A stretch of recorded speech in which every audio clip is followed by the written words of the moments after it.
Breaking na breaking news na ko, mga kababayan. Magugulat kayo sa pasabog na ito. Breaking news! Matindi! Dapat panoorin nyo po sa dulo. Nag-aaway-away na ang mga bendalo. Alam nyo mga kababayan, di ba pinagtatalunan yung boto kung ilan talaga kailangan na daw ma-resolve. Ang gusto ni Ping Lacson, 12 lang o 14. Dahil nga po, hindi na sila kompleto. 3 na ang nawawala sa Senado. Si Marcoleta, kulong na, naaresto na. Si Jinggoy, nakulong na. Si Bato, nagtatago. So, gusto nilang baguhin yung bilang ng boto. Dahil nga po, kulang na daw sila. Ito po ang ipinipilit ni Iskul Bukol, Tito Soto at Ping Lacson. Pero, nako, pumalag. Pumalag na si Erwin Tulfo. Tila na konsensya na. No more bendalo. O mga kababayan, babasahin po natin ito. Itong pahayag ni Erwin Tuplok. Nako po mga kababayan, tila pinaiyak si BBM dito ha. Nako po, ito po sabi dito mga kababayan. Ito po, galing po sa kay The Wonders Philippines o kay kay Pinoy Showbiz. Sabi po dito, Mr. Bendalo, tila binira na si Ping Lacson at Tito Soto.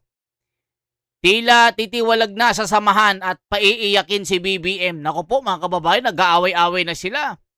Tila nakonsensya na at babaliktad na ito. Naku po, tila ayaw nang mag-stay sa pagiging bendalo.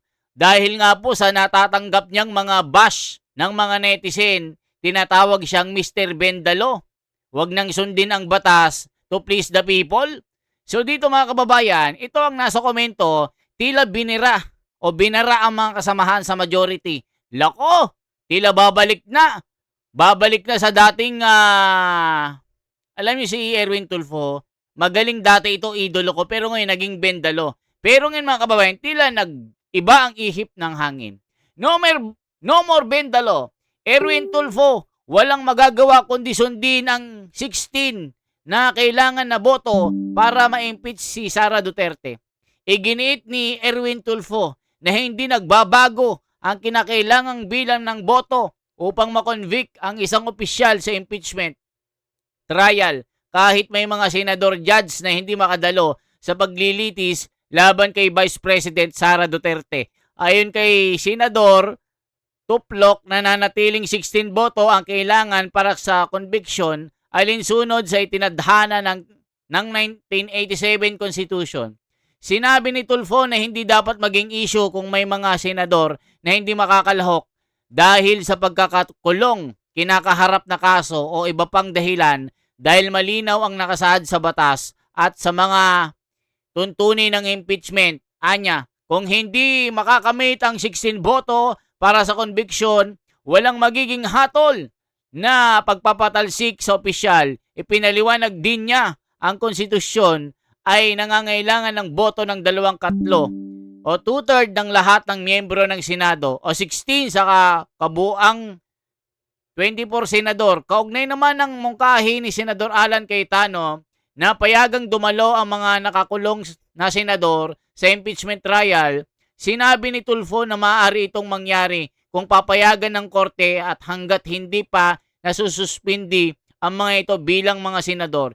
Binigyang diin niya ang pagdalo sa impeachment trial ay bahagi ng kanilang tungkuling constitutional at hindi nagbabago ang 16 vote requirement gaano man karami ang aktual na dumalo sa paglilitis. O mga kababayan, ito po yung kanyang aktual na sinabi.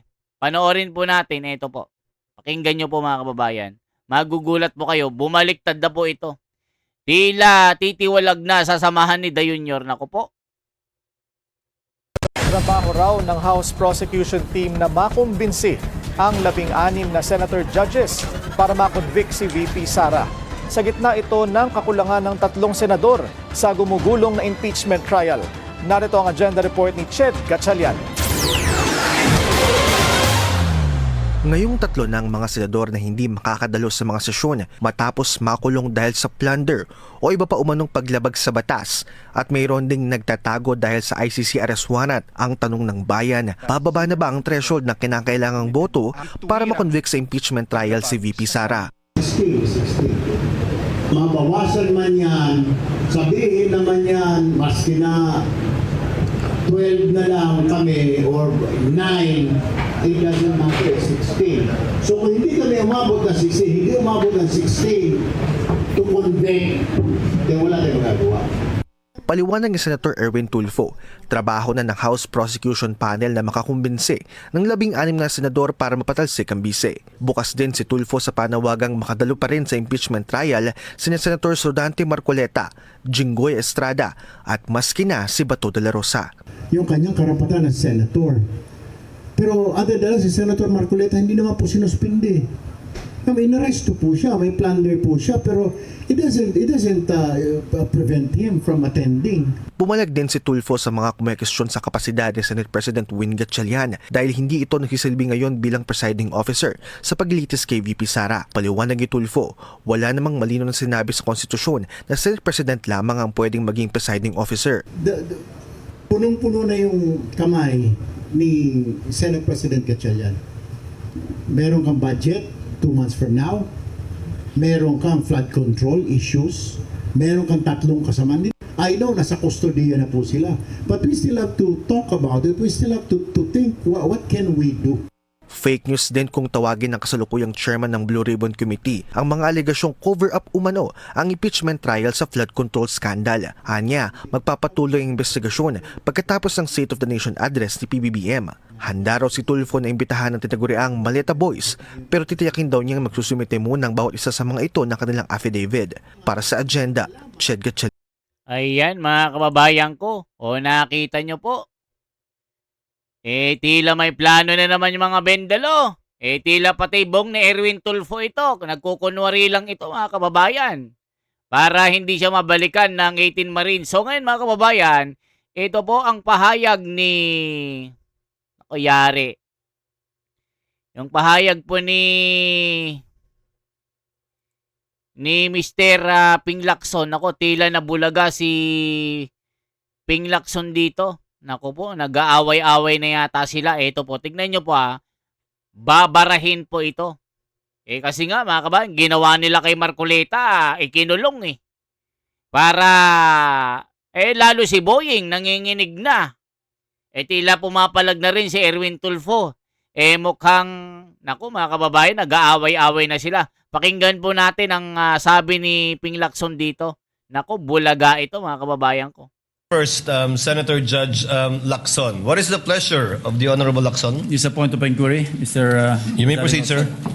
Yes, Mr. Senate President, Mr. Presiding Officer, Your Honors.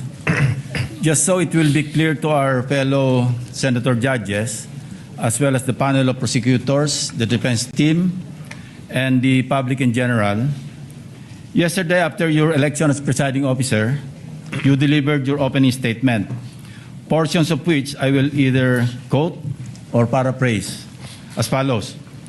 You stated, the Constitution states that conviction can only happen with the concurrence of 2/3 of all members of the Senate. And then you continued, with 24 members of the Senate, a literal interpretation of this means that conviction requires the affirmative vote of at least 16 senator judges. However, you also made it clear that, and I quote, those who disagree have the right to go about it through a legal challenge and sue the Supreme Court by virtue of its power of judicial review, render a different ruling on this question. The impeachment court shall faithfully abide by that ruling. Unquote. My point of inquiry, Mr. President, Mr. Presiding Officer, is this portion of your opening statement a matter of legal opinion on your part as presiding officer, or does it constitute a ruling by the impeachment court? If the response is, it is the latter, does this mean that this court, through the presiding officer, has raised the level of discourse to a justiciable issue already Dito mga kababayan, gusto talaga na babuyin ni Ping Lacson itong saligang batas. Gusto niyang bawasan yung threshold na magiging 12 or 14. Hindi nga pwede. Bobo! Sabi ng mga tao, mga kababayan, bendalo ka. Maski yung kasama mo na si Erwin Tuplok, hindi siya sumasang-ayon sa gusto nyo. 16 pa din ang masusunod. Kaya dito mga kababayan, si Chis Escudero naninilikado, tila ipapa-aresto na rin kasi nga hindi sumusunod sa script. Naku po, parang tinatakasan na nila si Da Junior dito. dispute that the Supreme Court may have legal authority to settle and resolve in case either one or both panels in front of us decide to exercise their right to challenge the said ruling should they deem it as a grave abuse of discretion by this court. I submit, Your Honor. The response of the presiding officer is in the affirmative. In fact, the journal that we just approved contains a similar inquiry by Senator Judge Cayetano yesterday when he inquired if it was the position and ruling of the presiding officer, and the presiding officer answered in the affirmative.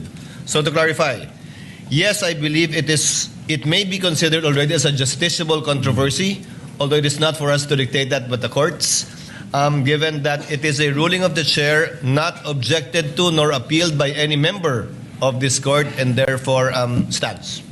Thank you for the clarification, Mr. Presiding Officer. Thank you, Senator Judge Lacson. Senator Ayan mga kababayan, tila umiyak si Ping Lacson dito, umuwing luhaan dito mga kababayan.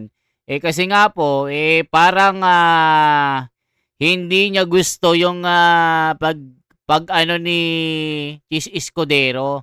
Ito po yung mga komento. Naku po mga kababayan, iyak yung mga tangalista dito. Balimbing na. Naku po, nagbalimbing na daw si Erwin Tulfo dito. Ganyan nga. Ganyan mga upang may balik ang tiwala ng taong bayan sa iyo, Erwin Tulfo. Naku, pag ginawa mo to, Erwin Tulfo, at hindi ka na bendalo, maaaring bumalik ang tiwala ng taong bayan sa iyo. Sana totoo ang sinasabi nito. Style nyo bulok, lulutuin nyo. Naku po. Yan naman pala, may batas na umiiral kay Bendalo. Good job. Nararamdaman na nito ni Erwin Tulfo na anong mangyayari kapag nagkamali siya ng desisyon at pag nagkampi. Remember, kaming mga Pilipino ang naglagay sa posisyon nyo ngayon. We are just observing, pero nasa amin ang huling desisyon. Bumabawi ba? Malapit na kasing eleksyon. Alam na this.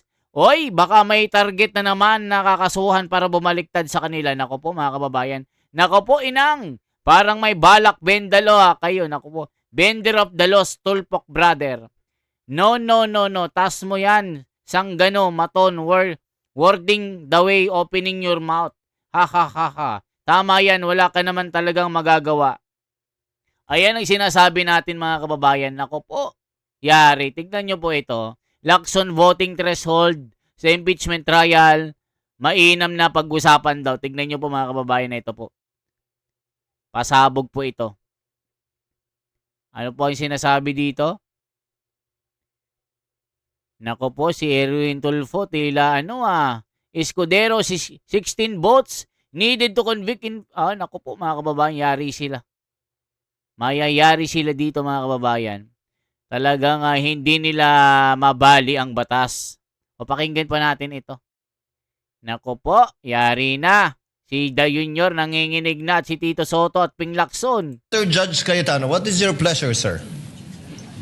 Sir President, Presiding Officer, may I just further clarify this statement? You may proceed, sir. Yes. I confirm that yesterday we heard the same thing, and when the transcripts come out, of course, then it will be available to everyone. Basically, yesterday I clarified whether that was the opinion of the elected presiding officer, and of course, without any offense to my brother and friend, Senator Escudero, we have a continuing objection. I asked him whether this was already a ruling of the court, because if it's the ruling of the court, then as a threshold issue, we will have no further questions.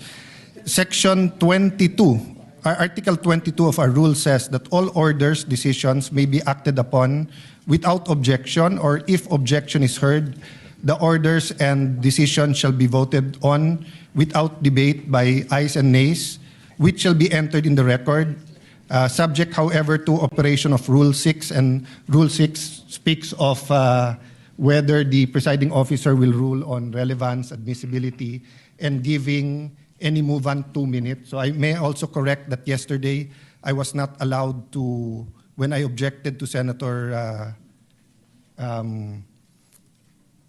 Lacson, I should have been given 10 minutes in accordance with Section 22. But I do admit that before that, in the point of order, Senate President Gatchalian was liberal in allowing us to explain. Anyway, everything has been explained yesterday as the constitutional issue of the presiding officer, and since you allowed us to submit in writing, we will do so.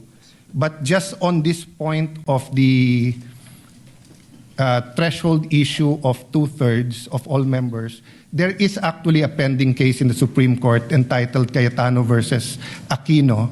That is myself and my seatmate, Senator Aquino. We talk, but we're not talking about the case. So actually, you're correct, Senator Lacson, that anyone can go on this issue itself. And I just like to make sure today and further clarify that there's no objections that as of today, the stand of the impeachment court is that of all members means that as long as you're still a member, so meaning when are you not a member anymore? When you die, when you are removed by finality, and when you resign. No? Otherwise, you are still a member, so you are still counted. And it is in that spirit that we ask, and we're preparing maybe a memoranda for all members to allow Senator Marcoleta and Senator Jinggoy, since they are going to have a vote. And if they are not allowed to vote, then that will be counted as a vote for acquittal. And that might be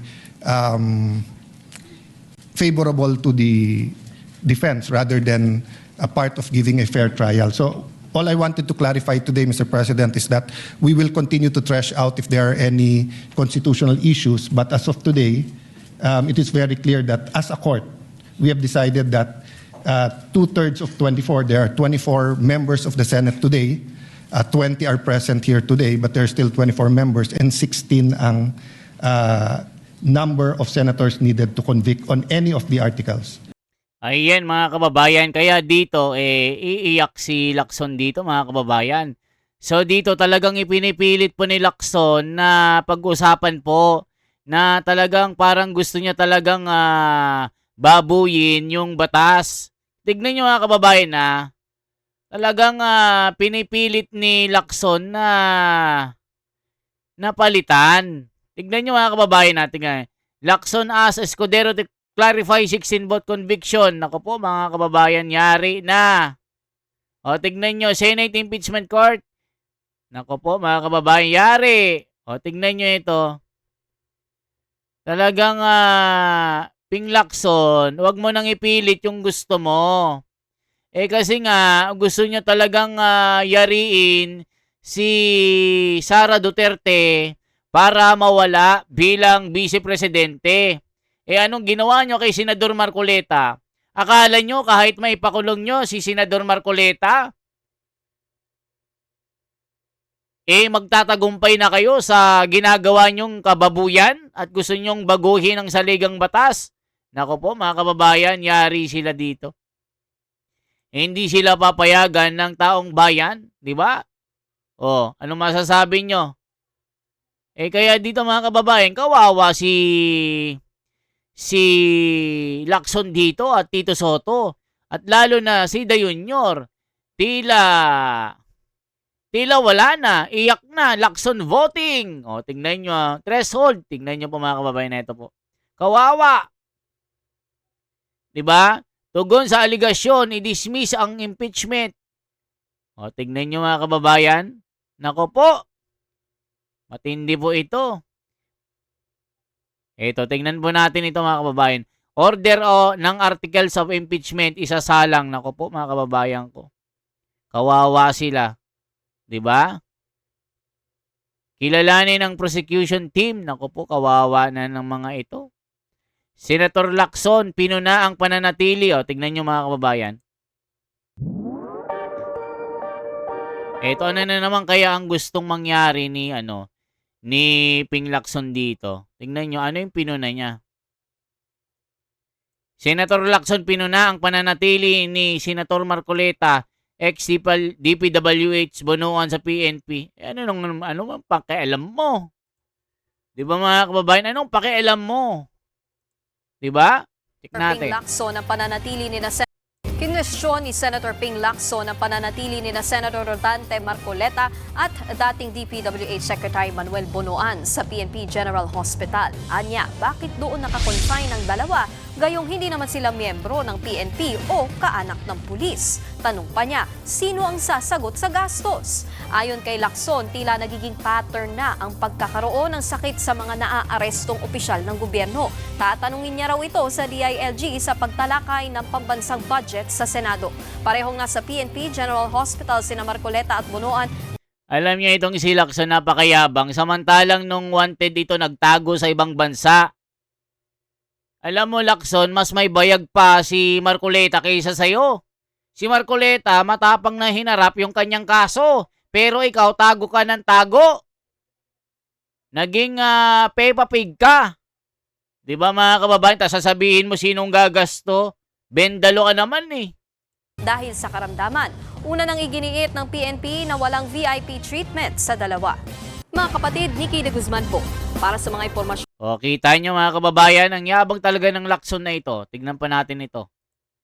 Sa kabila ng ulan at masamang panahon, nagtipon nitong Biyernes sa mga miyembro ng United People's Initiative at iba't ibang grupo sa Liwasang Bonifacio sa Maynila para sa isang rally kontra korupsyon. Layunin ng pagkilos na manawagan ng pananagutan para sa mga sangkot sa katiwalian at hikayati ng pamahalaan na agarang tugunan ang mga isyong may kinalaman sa korupsyon. Nagbabalik si Erlo Bringas. Nagpatuloy nitong Biyernes ang rally kontra korupsyon na pinangunahan ng United People's Initiative sa Liwasang Bonifacio sa Maynila. Nagtipon ng mga kalahok mula sa iba't ibang sektor upang kondenahin ang korupsyon na nagpapatuloy pa rin sa pamahalaan at manawagan ng pananagutan para sa mga opisyal na nasasangkot sa katiwalian. Ayon kay Retired General Romeo Poquis ng United People's Initiative, layo ng rally na hikayatin ang pamahalaan na panagutin ang mga sangkot sa korupsyon at maibalik ang mga perang nakuha umano sa bayan. Anya, bukas ang pagkilos sa lahat ng mamamayan at hindi sila nag-imbita ng mga politiko para maiwasan daw ang pagkakakulay politika ng kanilang adhikain. Pareho pa rin. Dati, panawagan itong tungkol sa korupsyon. Patindi korupsyon sa ating bayan. Itigil ng korupsyon, panagutin yung mga dapat panagutin, yung mga nagnakaw at samantala sa bayan, at isoli nila yung kanilang mga ninakaw. Ito yung primary na objective itong panawagan ito. Maski na umuulan, bumabagyo, nandyan sila. Ito yung pagpapakita na ang mga taong bayan ay magsakripisyo sila, may pahayag yung kanilang kasi nga, makabayan na minamahal ng bayan diba? Wala yung sakripisyo niya, walang problema yung maulanan, bumagyo, basta andito sila at may pahayag nila yung kanilang mga damdamin. Sa kabila ng ulan, nagpatuloy ang mapayapang pagkilos habang nagdala ang mga ralista ng mga placard at nagsigawan ng mga panawagan laban sa korupsyon. Para sa mga dumalo, ito na raw ang pagkakataon para maipaabot sa pamahalaan ang kanilang panawagan na aksyonan ang mga isyu ng korupsyon at nagpapatuloy na injustice. Ayan mga kababayan ko. O, kita nyo, napakarami po, libo-libo pa rin ang nagpunta. Nagpunta rin ang mga kapatid dyan. Yun pong bali-balita. 'Di ba? Mga kapatiran, iba't ibang reliyon, nagsama-sama. Libo-libo. Umabot po yata ng 300,000 hanggang 500,000 nung Biyernes. Hindi yan binalita sa media mga kababayan kasi nga alam natin na ang mga media ngayon ay hawak ni Dayunyor. Bayaran din ang mga ito mga kababayan. O ano masasabi nyo dito? For transparency, for a better democracy, Shoutout po sa mga kababayan natin na tuloy-tuloy na sumusuporta. Lalong-lalo na kay Ma'am Mirna Aura, kay Gaspar Beltran, kay JJ, kay Imelda Facon, kay Maridel Lim, kay Janet Anayo. Ayan, God bless daw from Tondo, Manila, Maridel Lim. Shout out po sa inyo mga kababayan at tuloy-tuloy po ang inyong suporta sa channel nito at abangan nyo po bali-balita merong wala pa kasi mga kababayan bali-balita lang may the big one. Naka-ready na yung damit natin Ayan.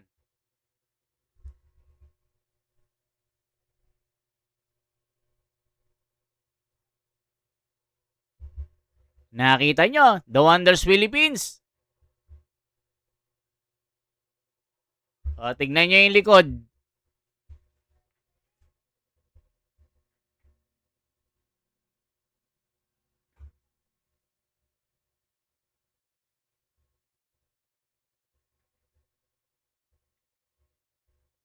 Di ba? Ang galing sarili kong paggawa yan. Di ba? Yung mga naninira, ano daw yan, donation. Hindi po, kanya-kanya pong paggawa dito. Salamat sa inyong lahat, sa mga sumusuporta. Mabuhay po. Yung mga nagtatanong, hindi daw ako pumunta sa rally, nagpunta po ako. Nung unang rally po. Nung una, nagkasakit po ako. Ikalawa, nagpunta po ako sa EDSA People Power Monument. Nag-media pa ako doon. Nandun rin ako sa mga lugar po ng mga media. Alas 3, umuwi rin po ako. Syempre, malayo po yung bahay ko. Nasa probinsya po ako. Salamat po.